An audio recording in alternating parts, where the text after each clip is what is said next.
Right, some more news now from closer to home. A man from Essex has been arrested and questioned about an unsolved murder that happened more than 30 years ago in 1974.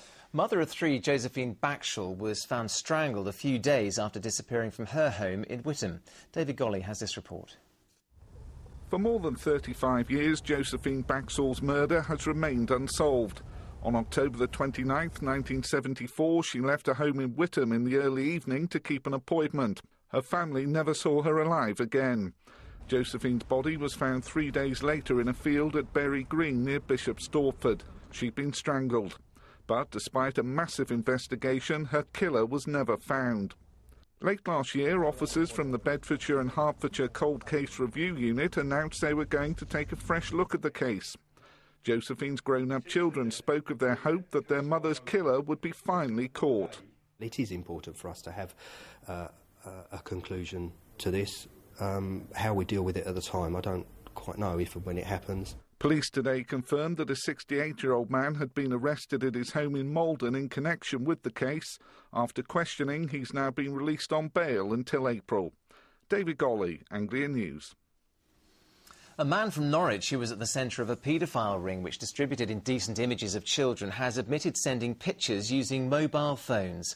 Carl Gardner sent hundreds of pictures of children to other paedophiles around the UK. The 30-year-old used 4 mobile phones and 28 SIM cards to send out the pictures. At Norwich Crown Court today, he admitted 10 counts of making indecent images. He's due to be sentenced on April the 6th. Police searching for an 18-year-old man from Stowmarket in Suffolk have found a body. Gareth Oates was last seen yesterday morning at West Suffolk College. CCTV footage revealed that he'd travelled to Yorkshire. British Transport Police discovered a body of a man thought to be Mr Oates on railway tracks at Marsden near Huddersfield last night. The Consumer Minister, Kevin Brennan, has been visiting Felixstowe to announce extra funding in the fight against illegally imported consumer goods.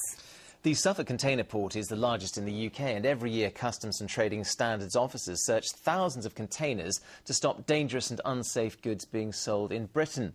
Andrea Johnson has this report. It's the UK's largest container port, handling more than 2 million lorry loads a year. Felixstowe is the last stop before tons of consumer goods reach our shops and our homes. Amongst these shipments, some products will not adhere to British standards and could cause injury or even death. That's why Consumer Affairs Minister Kevin Brennan was in Felixstowe to announce the government's giving £84,500 to help Suffolk Trading Standards root out dangerous imports and protect legitimate British manufacturers. We are still a very important manufacturing country, the 6th largest in the world, but that depends on there being free and fair trade. And for it to be fair trade, we have to make sure that the goods coming into the UK do meet the standards that are necessary, both to make a fair playing field for British businesses, but also to protect the public from the dangers if those standards are not met. The work done by Trading Standards at Felixstowe stops dangerous products not just getting into Suffolk, but the whole of the UK and EU. Until now, council taxpayers in Suffolk have had to foot the bill all on their own. This government funding will double the current budget and pay for an extra member of staff, as well as specialist testing. Well, there was some work done last year on the value of this work, and we've estimated that for every £1 spent doing the work we're doing, it saves £35 worth of further work later on. 50% of all UK imports from China come into the port of Felixstowe. The focus from Trading Standards is on electrical goods. This is one of the spot checks on a new importer's container. These hairdryers are legitimate, but a worrying number of Chinese electrical products have little or no adequate safety systems. If they're not stopped here, they could end up in our homes. Andrea Johnston, Anglia News. An elderly pedestrian who was seriously injured after being hit by a car in Bury St Edmunds has died in hospital. The woman, who's believed to be 86, was walking along Rougham Road yesterday when the accident happened. Fire crews had to free her from under the vehicle. She died this morning in the West Suffolk Hospital. Students at the University of East Anglia in Norwich have been demonstrating today in protest at government plans to cut funding. Universities have been told that cuts will have to be made. Lecturers fear that nationally up to 15,000 university jobs could be lost. Students at the University of East Anglia say the proposals should be abandoned. We're fighting for free education, we're fighting to defend our education. When the bank has got our money, they're taking it from us to pay off for a recession that we didn't cause. It's really about the right to education. We see education as a right, not a privilege. It shouldn't be for a few people that can afford it. And we're really also saying, if you do bring cuts to our university, we're ready. We're ready to resist. When they say cut back, we say fight back. Well, the university says it would be extremely concerned about a cut in funding. It says that while it would have to look at increasing efficiency, this would not be at the expense of frontline services. Now, residents of a Norfolk village are said to be shocked about plans to cancel a festival that's been running for 45 years. Organisers of the Worstead Festival are taking a year to rethink the events, which attracts around 30,000 people. Instead, a small music-based festival will be taking place on the same weekend.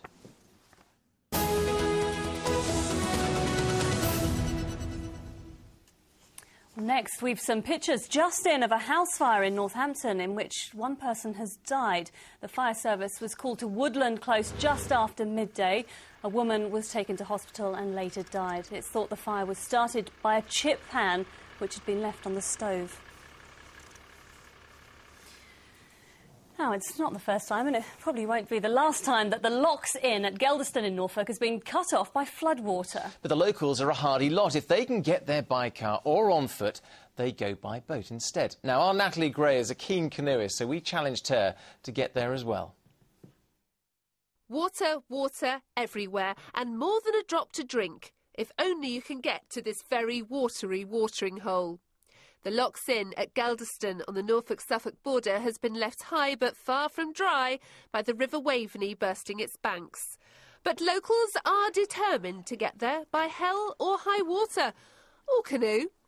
Old Man River, that old man River, he must know something, but don't say nothing. I'm ready for a drink now.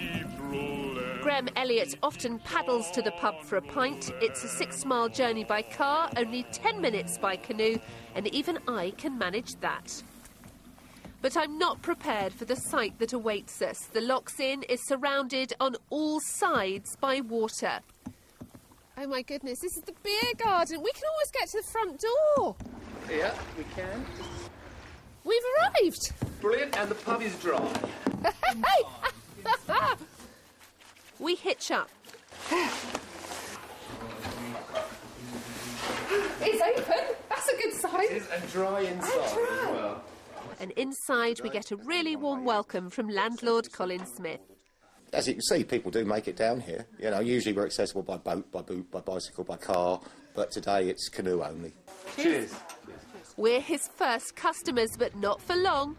Regulars Linda and Dean Rose are wearing waders to weave their way along what was the road.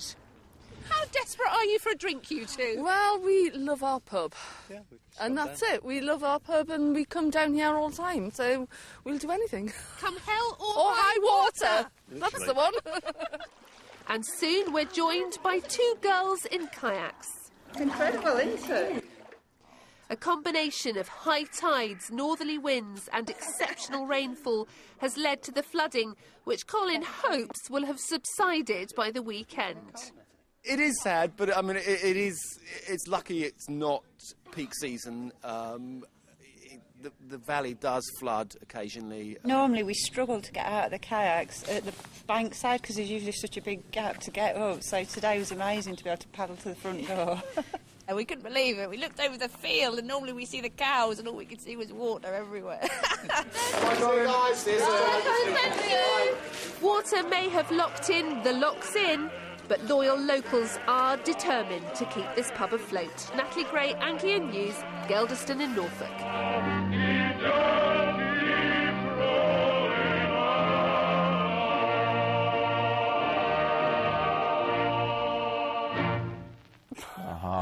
That is hilarious. Things people go to do to get a drink. I know, they're a thirsty bunch at Geldeston. How far would you go to get a pint at your local? Not that far. I like the idea of the actual road, a little bit of canoeing, but I'm not the idea of actually going that far to get a pint, unlike Natalie. I mean, she was drinking the orange juice in there. Bacardi as well, I think, maybe. Now then,